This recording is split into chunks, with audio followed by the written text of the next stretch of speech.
আর যারাই মানুষের কল্যাণকামী, জনগণের কল্যাণকামী, আমার আপনার কল্যাণকামী, তারা দুনিয়াতে সুখ পায়, আখেরাতে সুখ চিরস্থায়ী পাইয়া যায়। সুবহানাল্লাহ।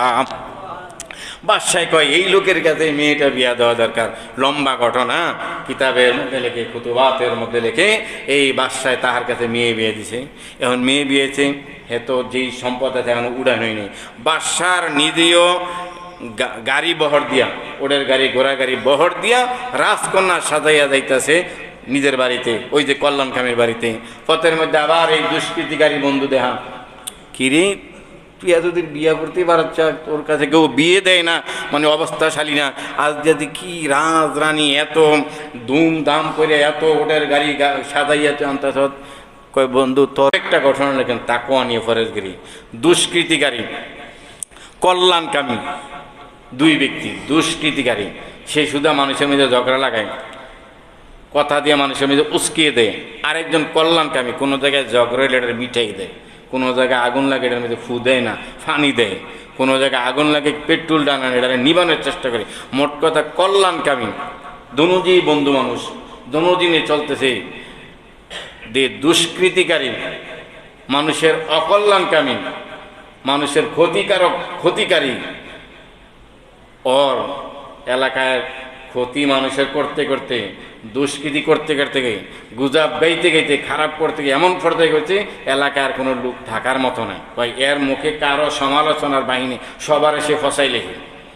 তো যে কল্যাণকামী বন্ধু এই এলাকা থেকে হিজরত করে অন্য এলাকায় চলে গেছে, ওর দুঃখে দিয়ে আর এলাকায় থাকলাম না, তে যতদিন বাচ্চা ততদিন এই এলাকায় থাকলাম না, তে মরলে কম আলহামদুলিল্লাহ।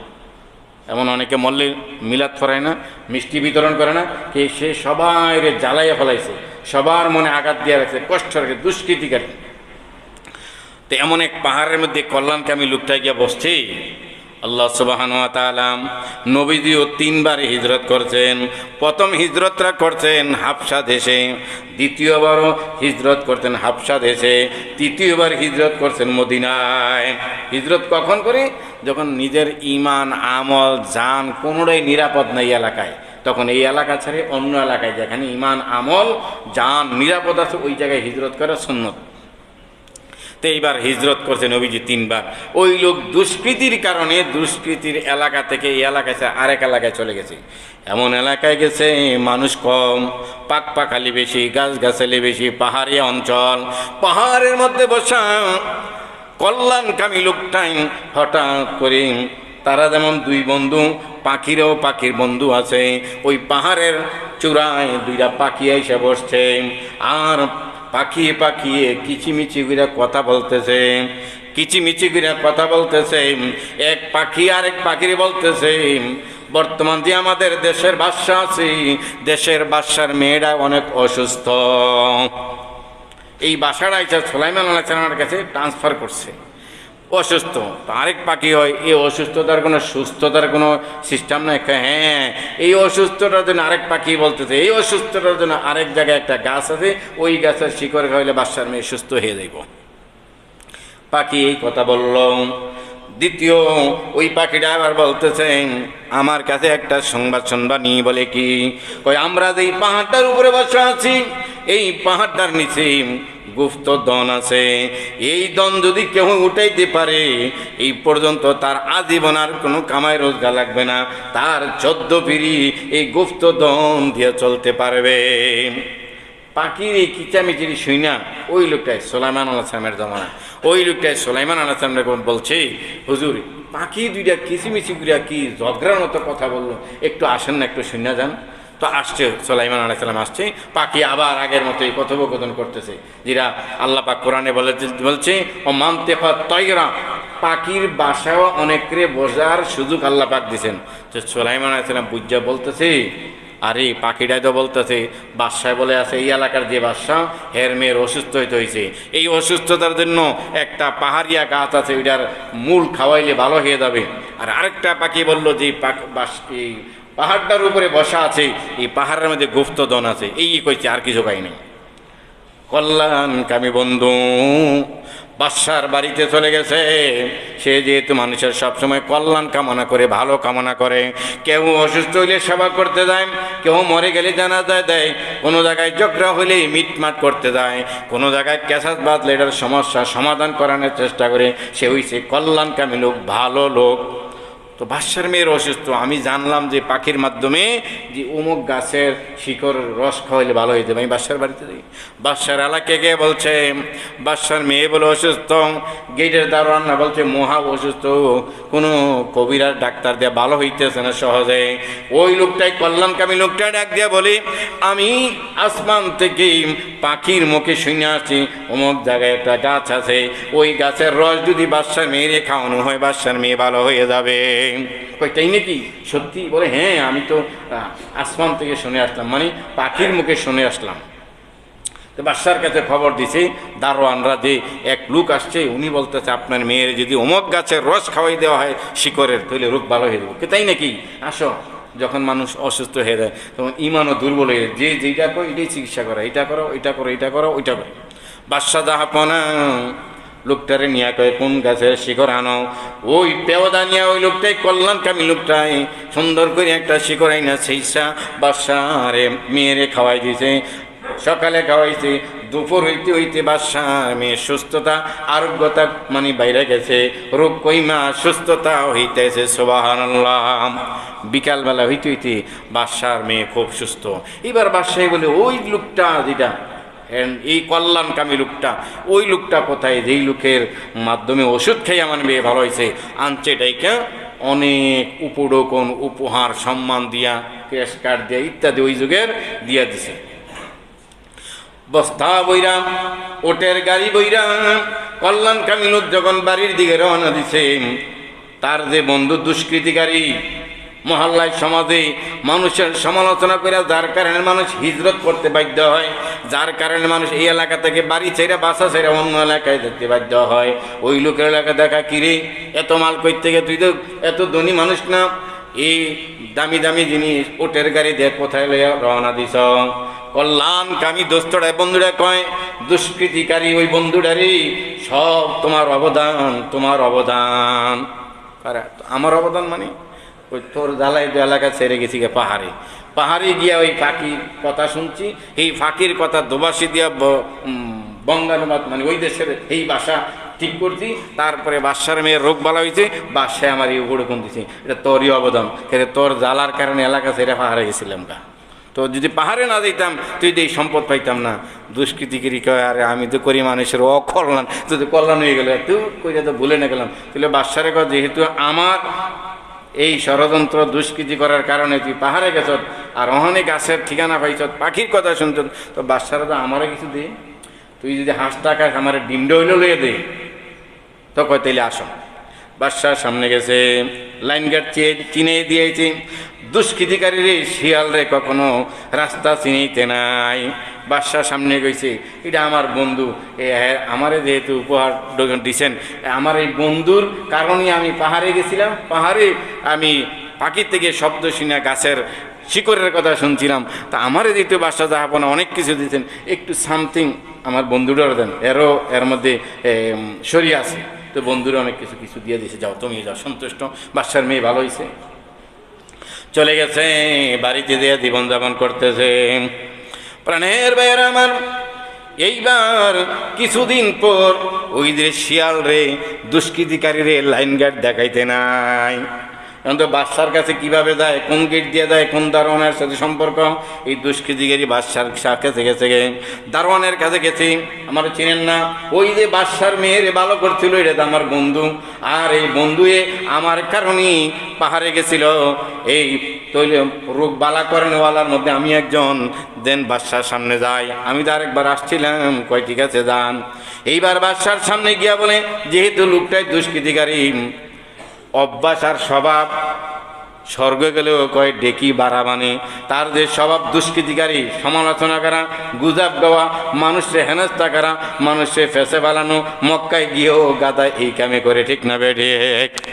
বাদশার সামনে গিয়ে কয় বাদশাহ আপনার মেয়ের রোগ যে ভালো হইলো যেই কবিরাজের বা যেই লোকের ওষুধের শিকড় খাইয়া, ওই একটা ফালতু লোক, একবারে গরিব একটা গুলো, এটা কোনো ভ্যালু হইল, এটা পরিবারের কোনো ইয়া নাই, ভ্যালু নাই, একবারে গরিব না খান্দা নিস্তে না বোধ, এটা কোনো ভ্যালু আসেনি। এর দিয়ে আপনার মেরে চিকিৎসা করাইলেন, আর এত বড় বড় পান গোপাল দত্ত ডাক্তার থাকতে এর দিয়ে আপনি করে চিকিৎসা করেছেন। বাসায় কই আমার দরবার পর্যন্ত এত একটা নিম্ন শ্রেণীর লোক আমার মেয়েরে চিকিৎসা করলো, চিকিৎসা করতে ওষুধ খাওয়াইছে, হয়তো গায়ে ধরছে বা ইত্যাদি করতে পারে না, চিকিৎসক হিসাবে যেটা করেন, এত নিম্ন শ্রেণীর লোক এটা হইতে পারে না? এত গরিব লোক ওরা ডাকাও। এই মরা কই থেকে ফুটপাতের চিকিৎসকে আমার মেয়ের চিকিৎসা করাইছি, এত নিম্ন, এত কোনো একটা এত বড় বড় ডক্টর পিএইচডি থাকতে ওরা ডাকাও। ওই যে দুষ্কৃতিকারীর লাইন গেট দেখাই দিয়েছে বাদশার, কীভাবে বাদশার এনে যায়।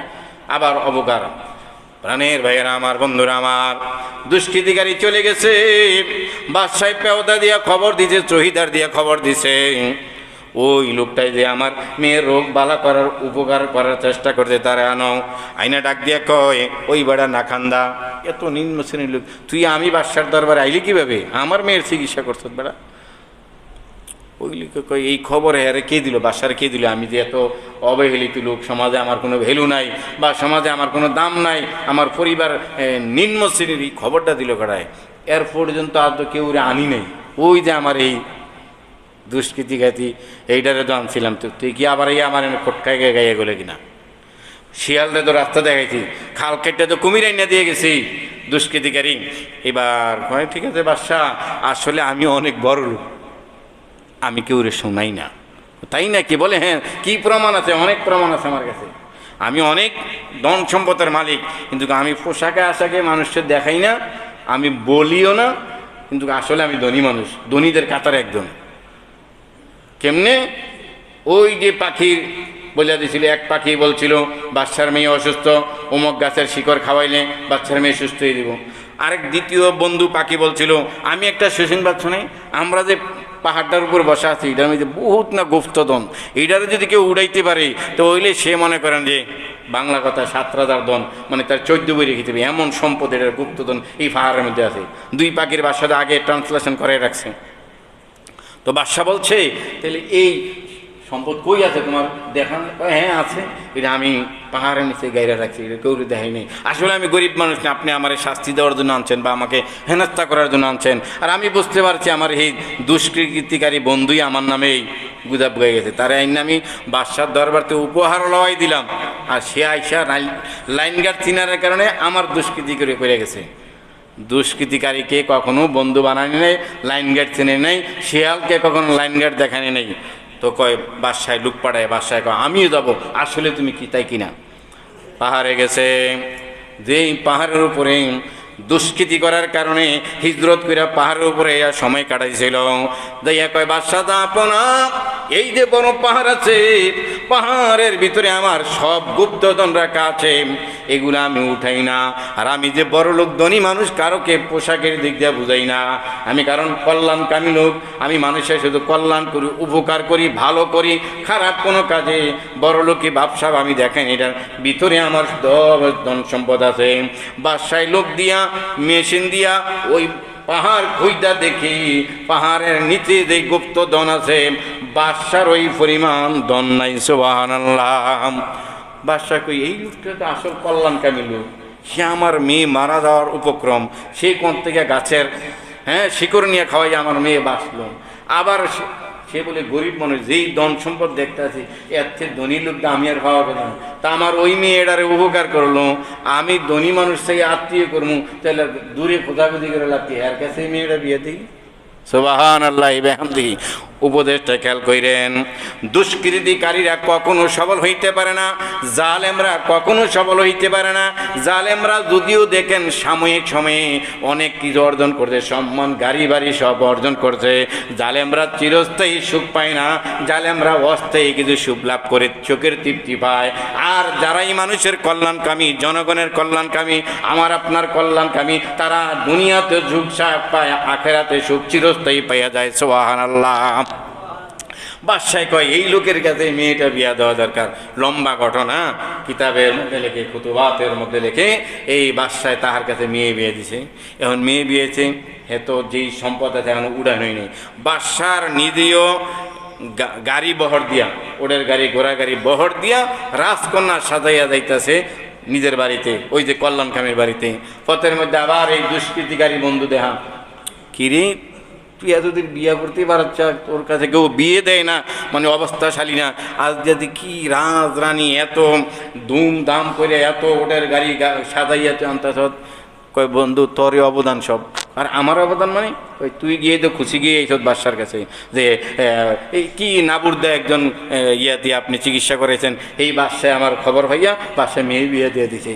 কপালে হাত নিয়ে তোর আর একবার গিয়ে তার নামে খুশি গিয়ে তারে সমালোচনা করে এলাকা পার করে তারে আমি হিজরত করাইলাম, সে গিয়ে বাদশার মেয়ের চিকিৎসা করে উবুটুন হইলাম।